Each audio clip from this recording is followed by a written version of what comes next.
the one person who crosses the social barrier and actually does it, talks to the stranger on the airplane, and then you get off and you transfer somewhere else, and you don't know where they went and what their life did. But if you offer it up in faith, it will be multiplied. You have to expect God to use it. Yeah. As you work through his stories. These scenes don't just cut off. It's easy for us to only see our scenes. But there's all these branches going all these places and so many fun arcs going all over. So trying to see Christmas coming, try to read the Old Testament and read those dark stories in the tough times with bad characters. Yeah. And see Christmas coming in those stories. Met a ghost of a king on the road when I first fell.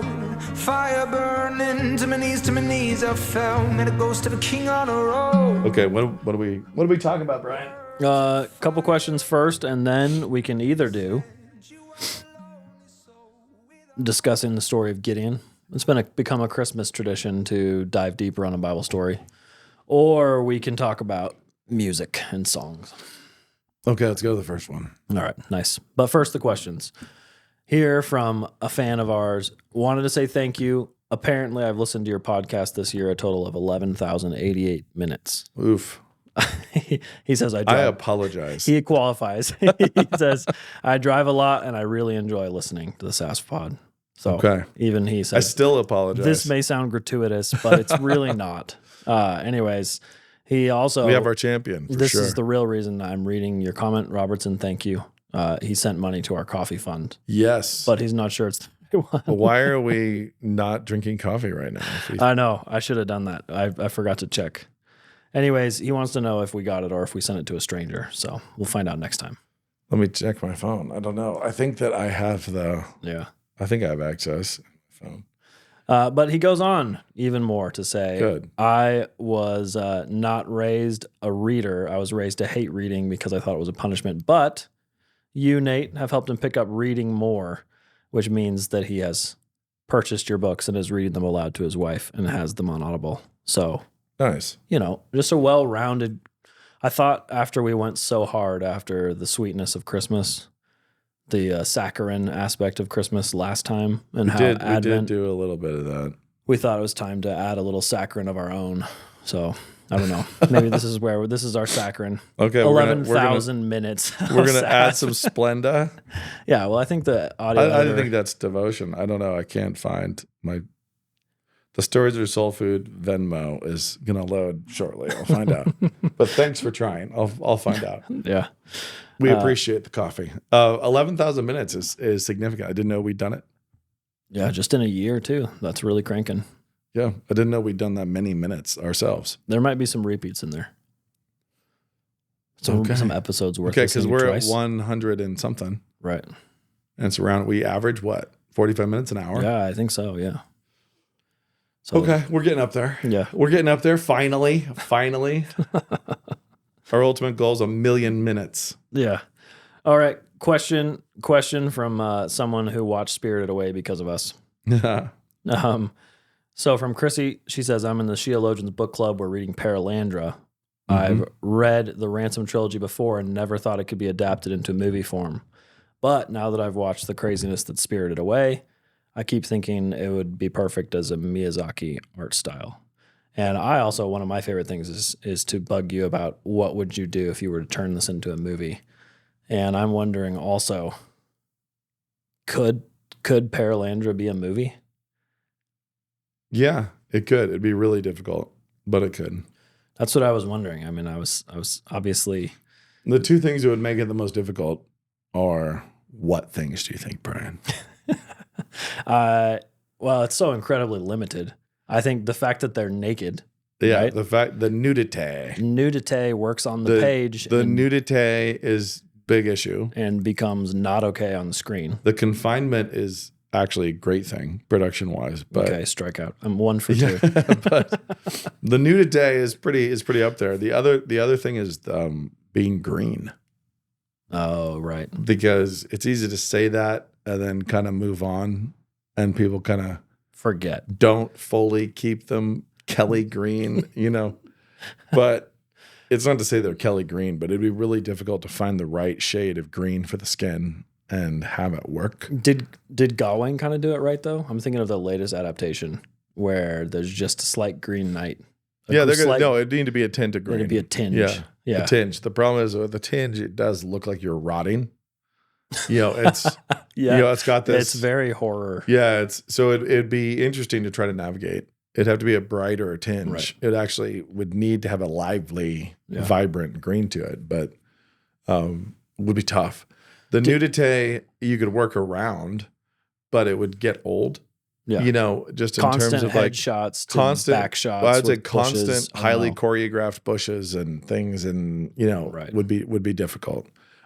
Even in a Miyazaki. So even if you're not doing it with live action, you're still doing it via animation. It would still just get pretty tedious. Weird. Yeah. And you think, you'd have to put clothes on them. Sure. Why? But you kind of defeat the innocence of it, the pre-sin innocence of it all, if you just embrace the shame of the nudity. So I don't know. I've thought about it a lot, and one of my solutions is to start with That Hideous Strength, and then go back and do Out of the Silent Planet, and then Perelandra, and hope that I have solved it by then. That's very Nate. You just be like, this is an enormous task. I have no idea, but we're starting tomorrow.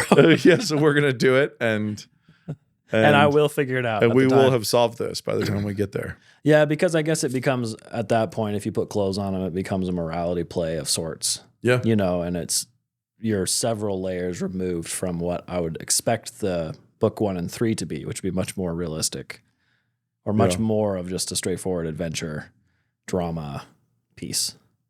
I don't know. The weird thing is this is going to horrify people, but you would adjust the nudity pretty quick in an animated setting. But it would just be a problem. It would just be a problem. Yeah. No matter what, it becomes a really difficult thing to do. But I don't think it's a bad pitch to say, let's do it as Miyazaki. Let's do it Miyazaki style. Mm-hmm. Because that lets you do the world the way that prioritizes it. Yep, and Spirited Away definitely. The train scenes with the train moving through the water. Yeah. It's like there's really cool things you can do with floating islands and so on. Is he piebald tan as well in that one, or is it the other one? He's naked. He's sizzled, and half of him is burned, and half of him is pale, and he's naked. So it's. And him wrestling the unman. I don't know. There is a lot of just every scene gets really complicated. Yeah. And so you'd have to kind of say, we're just not doing nudity. But you are, you just throw, I just don't know how you could do the nudity. It does seem like you have to put clothes on them. And you have to. And it's also really difficult to be true to the power of the book and the Edenic state by having done that. When you've already compromised. Like we just put board shorts on him and like, okay, why is he wearing board shorts? Yeah, I suppose you'd have to go. So we can make this. That's why he's wearing board shorts. Leaf clothes? I don't know. Yeah, it just feels so fake as soon as you do that. I don't know. You do leaf clothes and then it's like. It's just weird. Yeah. It's just weird. But then. I think you'd have to do something. And it would have to be something that was done aesthetically, but not for shame. You'd have to add something that was beautification or the sign of being the queen or something that's functionally some kind of garment that just gets you around the nudity. I don't know how you do it for Piebald. I don't know how you do it right for the Adam character, but you'd have to. Right. We'd figure it out. Okay. And we'll figure it out before we get there. We've got time. But given that I'm not rushing into production on Perelandra anytime soon, I can solve it before I do. Because I really do want to see this trilogy on screen. I would love to. That's a huge lift to get there. Okay, let me push back on what my answer was. You said, obviously, the enclosed nature of it, the fact that the set's so limited is a strength. But what I remember so much from that book is the conversations. Maybe I'm remembering it badly, but I'm just wondering. The conversations seem like they are so long and kind of developed. Oh yeah, where they're, where Ransom's discussing. There would be a significant reduction in the conversation, or you do it as a series, and you have to create more journeying and questing and things, a vehicle. Because the stuff that stuck to me is like him figuring out, I don't want to take the bubble shower more than once. And it's grosser when I try to take the bubble shower more than once, which that moment of pre-fall to me was the most, it was the most tiny moment, got it with a pin of the difference between post-fall and pre-fall. Like now we just want to eat all the donuts, another donut. And he's like, well, it was as good. That was so a good donut. Yeah, but then I don't need another one. I don't know. That moment, that's tough, But I guess that's why. There's a ton of Lewis. I think Lewis's wisdom is at its absolute zenith in the space trilogy. Yeah.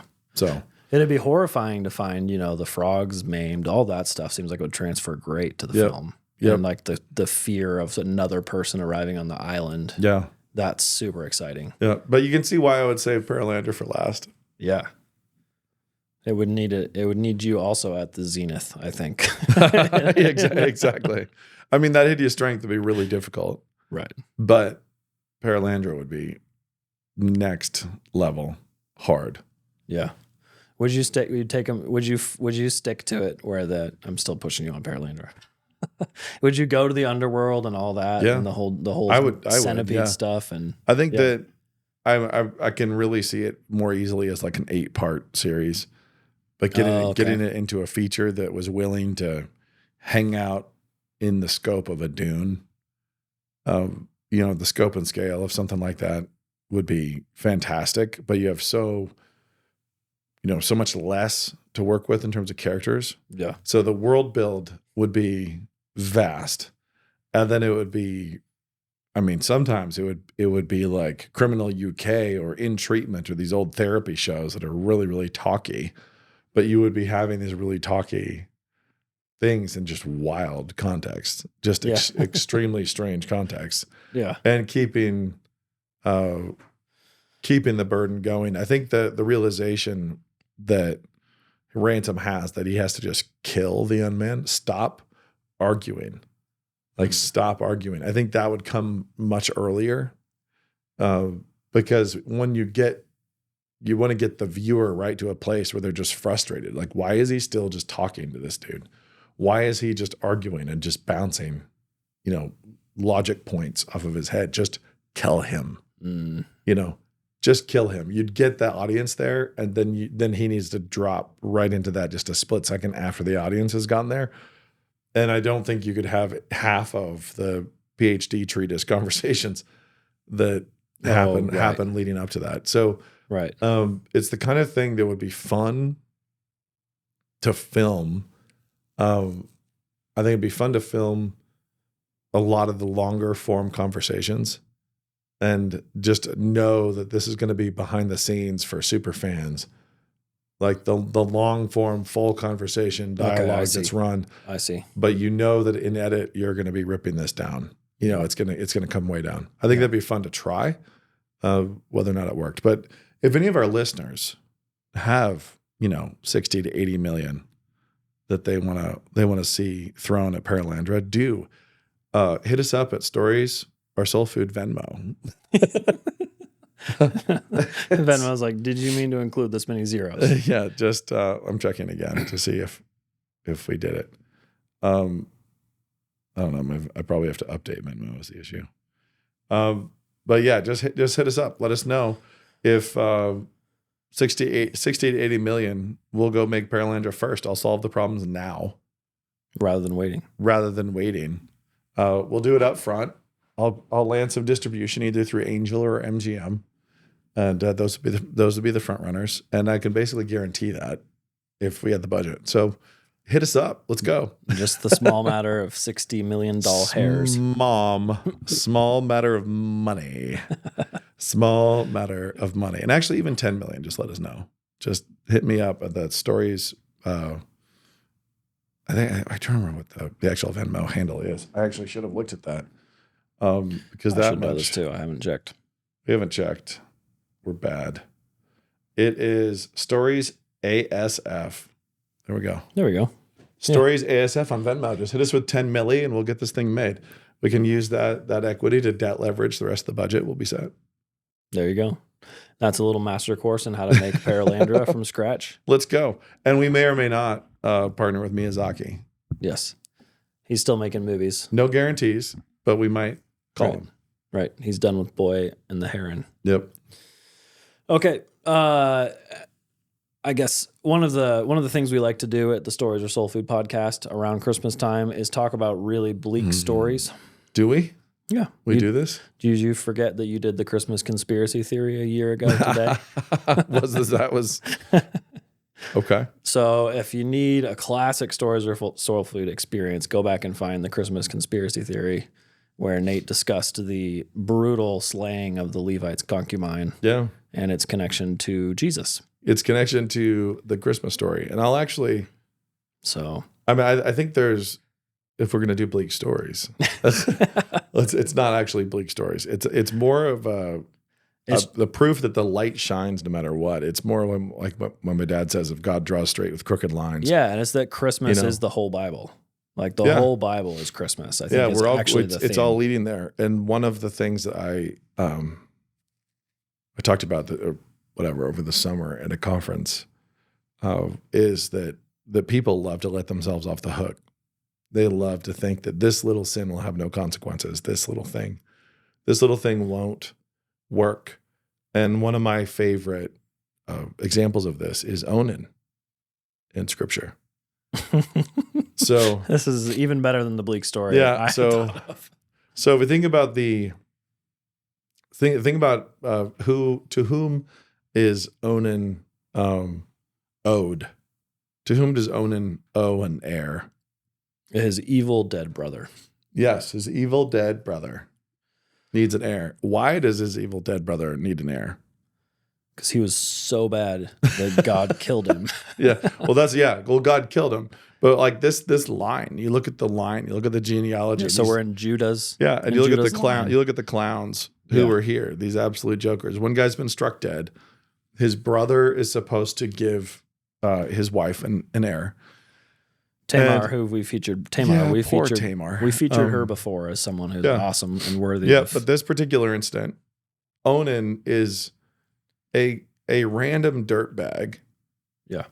In the desert, in a tent, deep BC.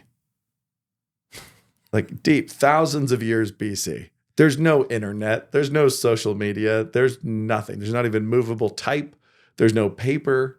And this dude in the desert in a tent looks at a chick and thinks, but who's going to know? Like, who's really going to know? Like, this is a sin that will not find me out. Yeah. And the answer to who's going to know is literally everyone. We've got it named after forever. Literally everyone forever is going to know you dirtbag in the desert in a tent. So out of sight. He's out of sight, out of mind. He's he's in an irrelevant corner of space-time, an absolute irrelevant corner, and thinks he can get away with this sin. And if you were to say that Onan was saved, let's say that God, through the sacrifice of his son, saved Onan, and Onan went to heaven when God struck him dead. Onan's dead, and you meet him in heaven. Will you or will you not laugh? I think you're here. And then there's the answer, like, oh boy, man, that's a woo. Okay, there's not a lot you could have a conversation with Onan about in heaven. Yep, you made the Bible. Yep. You made the Bible. This is also kind of like the dude who didn't want to take Ruth because he wanted to preserve his name. Yeah, but his name is not in Scripture. His name's not given. Yeah, it's just erased. The Hebrew calls him a certain somebody or something like that. There's just some dude who wanted to be famous, wanted to preserve his good name, and so his name has been deleted from knowledge for all of time. He's been completely forgotten. Onan was in the tent in the Middle East, in Nowhereville, nowhere moment, nowhere land, right? Nowhere that mattered. Sure that he could get away with this, and then incorrect, big wrong. Not the case. Also, was not paying attention when his brother was struck. No, clearly an idiot as well as a dirtbag. So my point is that, and you look at how God preserved the Messianic line, right, all the way to Christmas, and you look at the wild clown show, yeah, and dark bends and curves of that Messianic line. yeah. It's crazy. And so you go back there and you go back to the line of Judah, and it's Well, I mean, it's unnerving and striking and everything else, but we should all realize, like, where we sit right now in history. Don't ever assume. I'm just sitting here somewhere that doesn't matter. Yeah. I'm in a really bad airport hotel in Dayton, Ohio. Who's gonna know? Right. Well, possibly everyone forever. that's on the table. I mean, the But just options know too. that- There's the upside too, right? The Yeah. fact that Onan it's- could be in that family line. Yeah. Like, Yeah. And again, this does it. Obviously, it would have been his brother's child by one level, but then the Bible also tracks it through, his name as well. So you can have multiple branching genealogies. Yeah. But he basically worked himself out of the Messianic line. Yeah.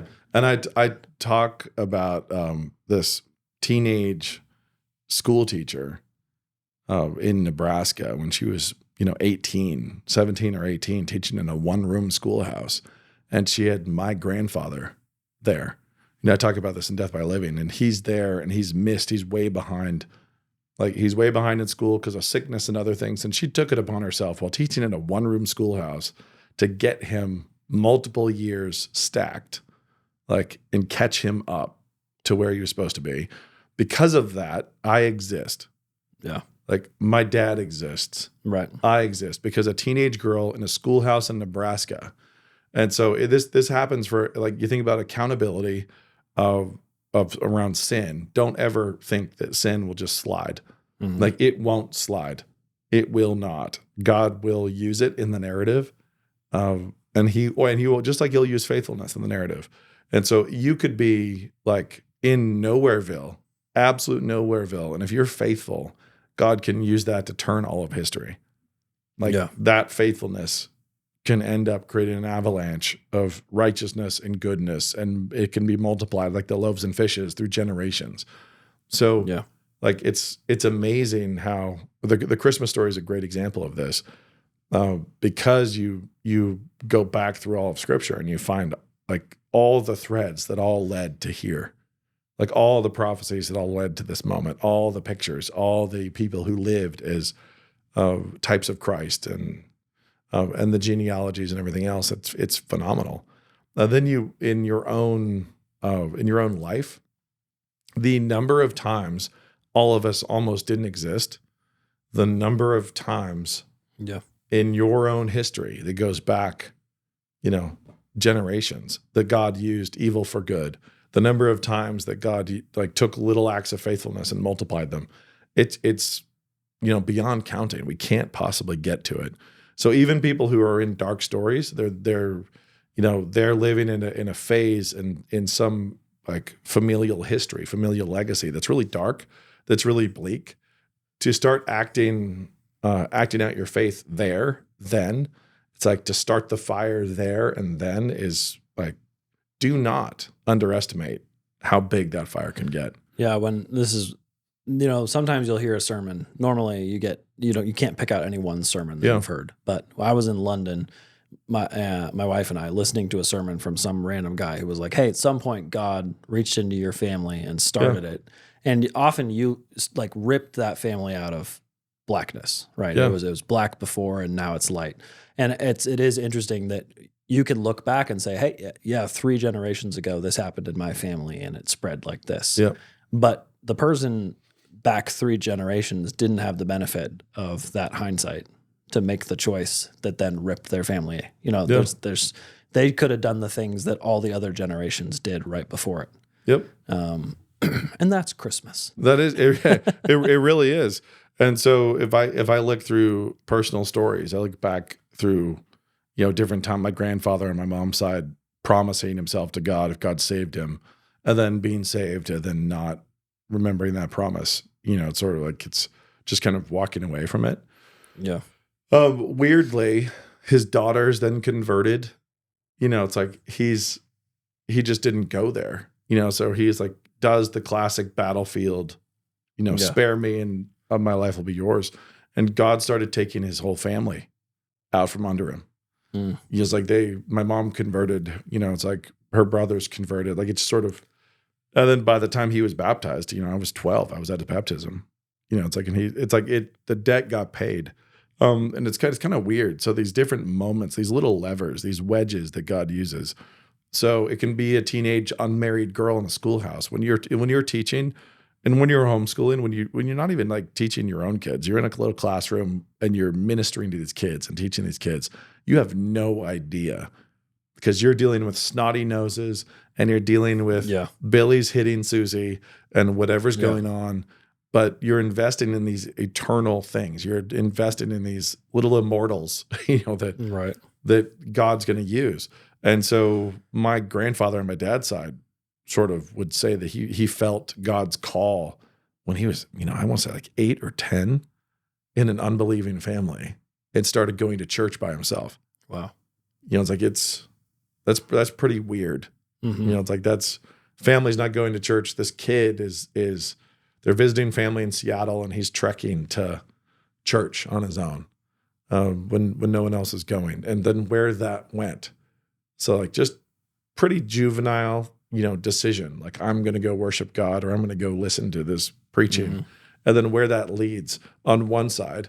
And then on the other side, you have, you know, my grandfather in an airplane saying what many people have said before, like, I'll pay you later, God.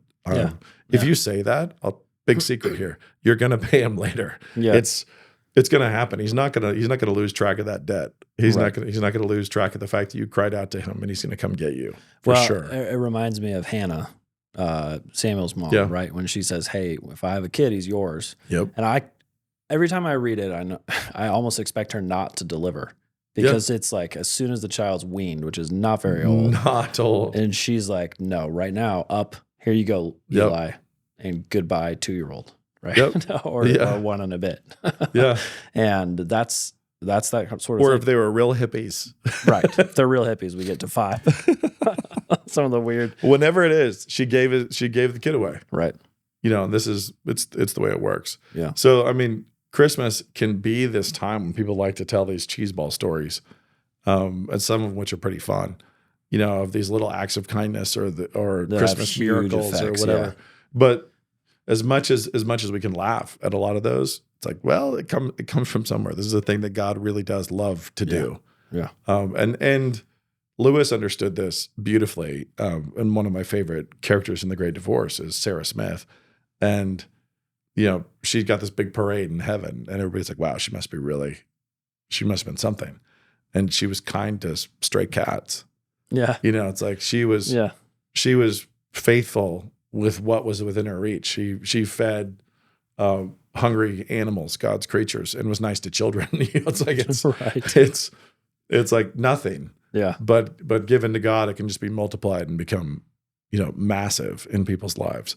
So next time you feel like being a jackass to somebody in the grocery store checkout line, just know every one of these acts multiplies. It just goes. Every one of them is invested in the future and will cascade. Yeah. So little acts of kindness, like, couldn't be massive. Right. Can be lifesavers. Can end up saving whole families.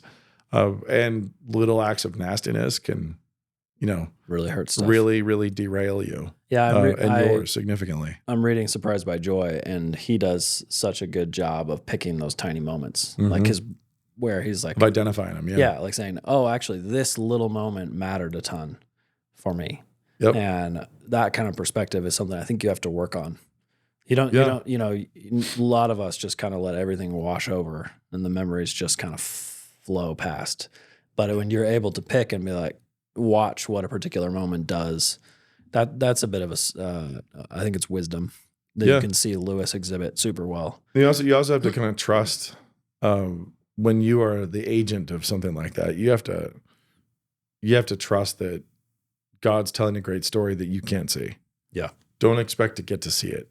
Right. You know, So when we were little, one of the things mom and dad would do around the Christmas season is that they would buy groceries. We'd go pick out a bunch of groceries, fun stuff, and go deliver them to on somebody's front porch. They knew which people are having a hard time or somehow or whatever, got the word from another pastor or something. And just getting to load up in the car with mom and dad, go drop the groceries, ring the doorbell and run. It's like just that kind of habit is pretty awesome. Like it's That's great. good. And the fact is, I don't know. I don't know what happened. I don't know what came from those groceries. Like, I don't know. I know people ate. Like that's all that you need to care about is that people ate in that moment. Did that become bigger? Well, sometimes, sure. Other times it probably died right there. Other times it's like it was one meal and you gave it in kindness, and it's great. Right. And we were not well off. I mean, this was not a thing that we were not rolling. We were in an 800 square foot house, 800 or 900 square feet, getting bungee cords and rubber bands for Christmas ourselves. It's like when we were doing this kind of stuff. So, but we didn't know. I mean, honestly, we did not know. We were not aware that we were poor, which is, I think, the best way to be. That's great. Yeah. When people do praise the community here in Moscow, it often is those little acts of kindness that on the surface don't seem that large. But when a tragedy strikes a family, and then not only people, if you've ever been on the receiving end of someone saying, I'm praying for you, or dropping off a bottle of wine or something like that, it's that, it's a powerful way that I think, we started with Onan as the on-ramp for this story, but I think, that's the positive side. It's really strong. I mean, that momentary or little acts of Christ-likeness are hugely effective, or can be. Yeah. Can be. I think they are. I think they are always hugely effective. They just don't always have the same. Like you might be feeding. You might be feeding one person, or you might be feeding 5,000. Sure. And you don't know when you pass. Right. God put something in your hands and you pass it on. You don't know like how far that gift is going. You don't know how much of a miracle this is at all. But it's bizarre. It's strange. And there's many, many things like that. There's this woman on the highway two springs ago had her leg severed by a semi when she's riding a motorcycle. And my friend and I were coming back from a track meet. His car was right in front of mine. We both stopped. We were the first two to stop. And there's a woman on the shoulder of the road with her leg off.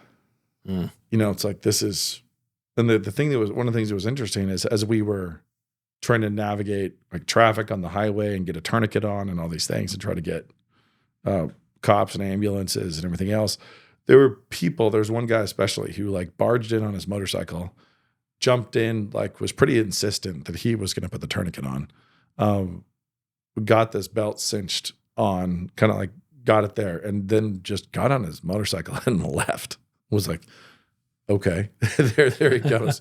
And those are those weird moments. We were stuck there for a very, very long time, but it's like, just come in, yank the belt, get the belt really tight, go. And it's, you just watch him go. And I'm like, do you have a record? Are you a criminal? Like, do you want to not be here when the cops get here? Or what else is going on? Or did God just know that we were going to screw this up?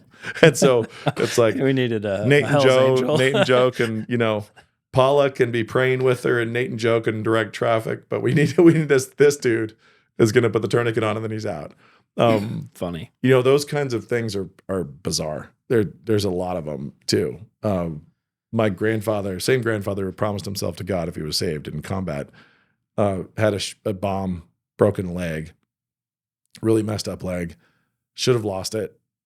And then some combat medics put the plaster cast directly onto his skin. And instead of, wrapping it and everything else. So his skin started to rot and he got gangrene. And he was in a combat hospital. And some dude from Brooklyn picked him, according to the back of his jacket, what he'd drawn on there, picked him to like fix. Some doctor came through, freaked out, took the cast off. He said he described for me what it was like watching his leg leave with the cast as they were taking the plaster back off. It was so chunks of it coming so off. rotten as they was taking it off.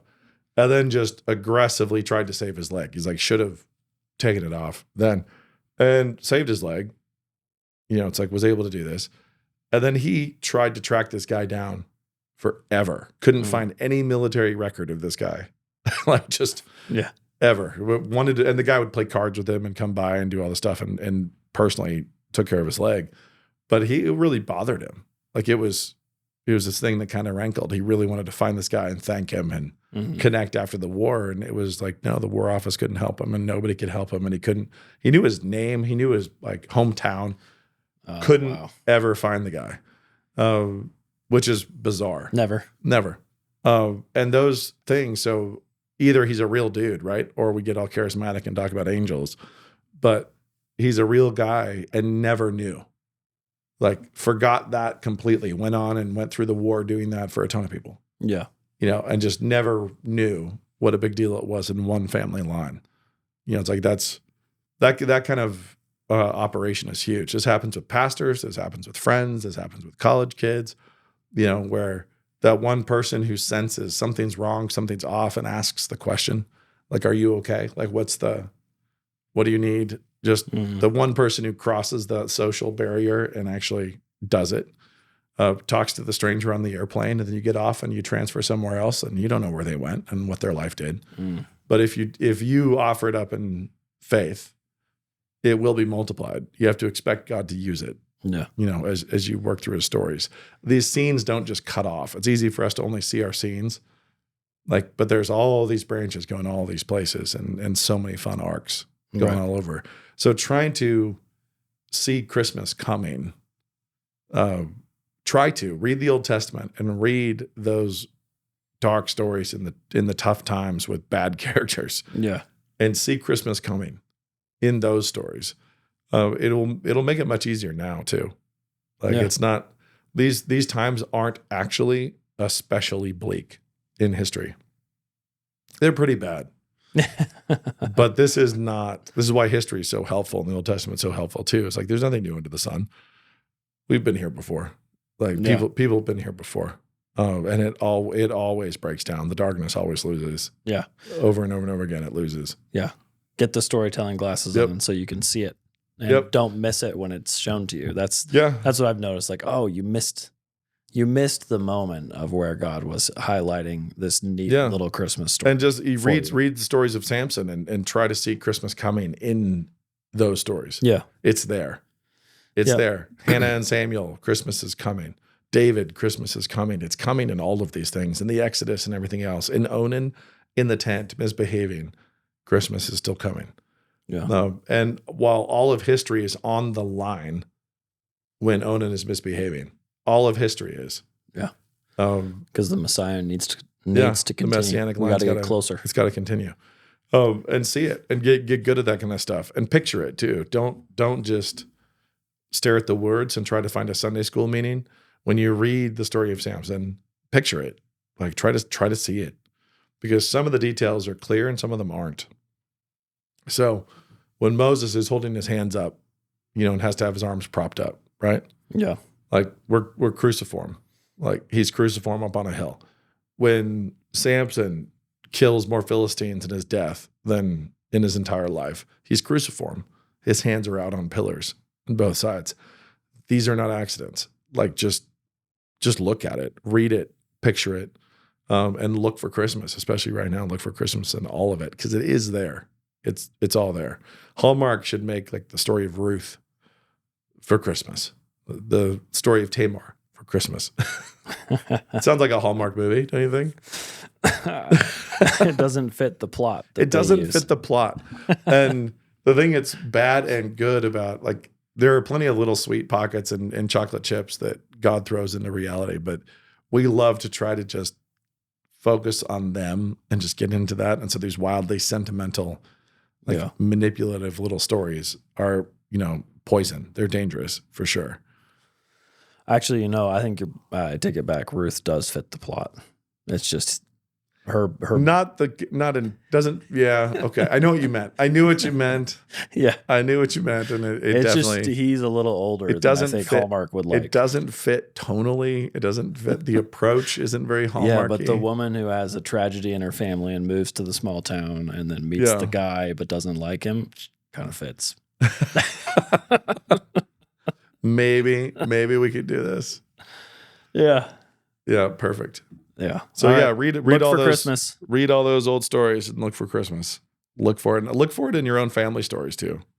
Like your grandparents and your great grandparents, and dark or not, because I'm saying this about two of my grandfathers, but I will also say that my great grandfather was a 50-year-old dude who abandoned his family and ran off with my great grandmother, the daughter of a rabbi in Brooklyn, and took her off to Indian territory. She was 19 and he was 50, and they fled to Indian territory. And here we are. It's not always like, no, it's like there's lots of horrible decisions too. Right. And just know that give it to God. Give it to God and see what he does with it. Yeah. There you go. That's the skeleton in my family. That's the skeleton in my family closet. Our Fiddler on the Roof story. Yeah.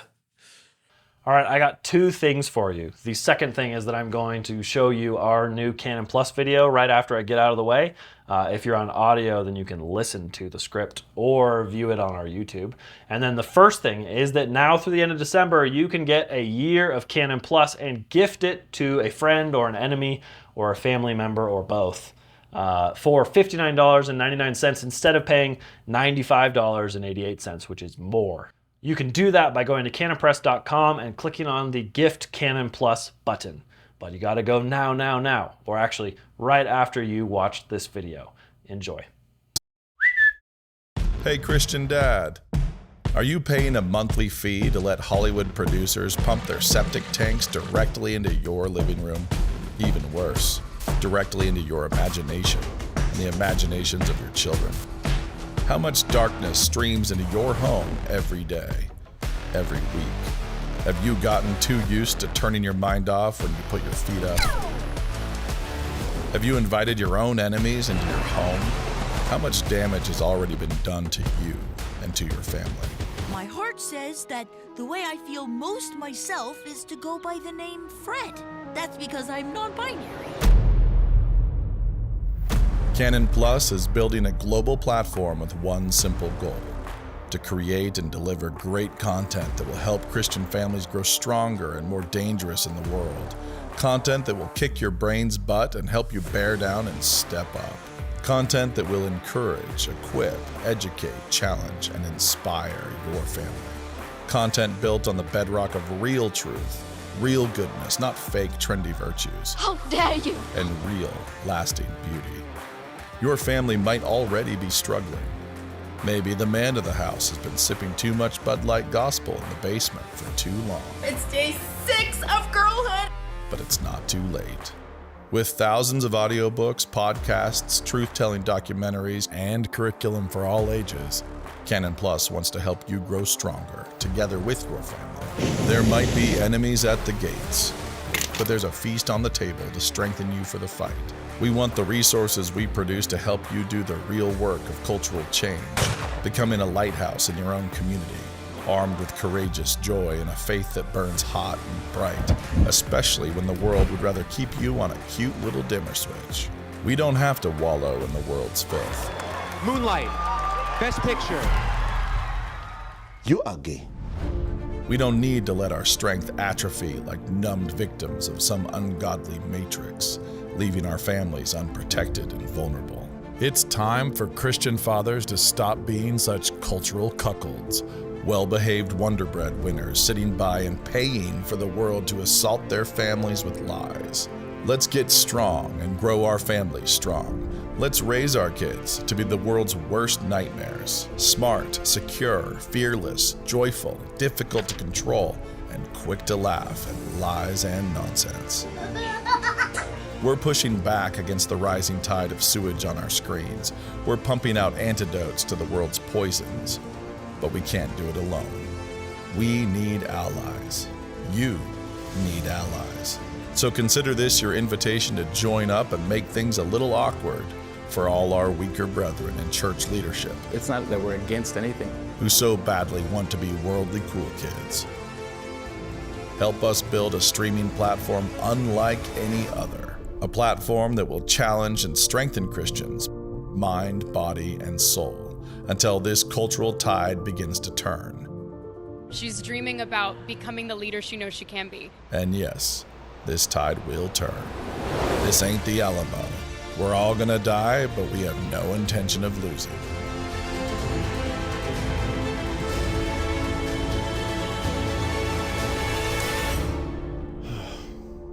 Canon Plus. You don't have to subscribe.